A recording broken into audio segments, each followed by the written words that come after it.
The end is here. Justin Merriman, Getty Images On Monday night, the Cleveland Indians were swept away by the Houston Astros in the American League Division Series, bringing the team's 2018 season to a close and with it an end to the franchise's use of its pretty racist mascot, Chief Wahoo. The grinning caricature of a Native American wearing a single feather headdress has been in use, officially, for 71 years, although there are different claims made on when the inspiration for today's scarlet red-faced depiction was first created. In January, the head-shaped logo was deemed inappropriate by Indians owner Paul Dolan and MLB Commissioner Rob Manfred, who announced the 2018 season would be the mascot's last. At the time, Manfred deemed Wahoo no longer appropriate for on-field use. Despite Manfred's declaration, the Indians continued to use the logo throughout the 2018 season, featuring it less prominently. After years of slowly de-emphasizing the divisive logo, for the 2018 season Cleveland turned to the Block C uniform style, but, according to the Washington Post, continued to use the Wahoo logo on jersey sleeves and occasionally on the team's hats. The logo, for decades, has been the subject of protests from Native American communities. In 1998, protesters were arrested from burning an effigy of Wahoo outside the team's stadium.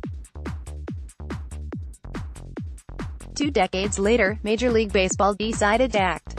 That doesn't mean Chief Wahoo will vanish altogether. Merchandise carrying the logo will still be sold in the team's gift shop and other local stores in Northeast Ohio and Goodyear, Aries. The team will continue to sell Chief Wahoo gear because if it stops doing so, it will lose ownership of the trademark and others will be able to use the symbol as they please, the Associated Press reported in January. The move is a welcome one, but neither the league nor the franchise could be considered particularly ahead of the curve. Upon his induction to the Hall of Fame in 2018, Cleveland slugger Jim Thome requested his plaque in Cooperstown not include the logo. In a 2014 editorial, the team's hometown newspaper, the Cleveland Plain Dealer, argued it was time for a clean break from the logo. Americans have a long history of giving up on once acceptable traditions when they come to realize the consequences, as unintended as they may be, of keeping them going, the Plain Dealer argued. One day, the Indians will say goodbye to Wahoo. It's inevitable.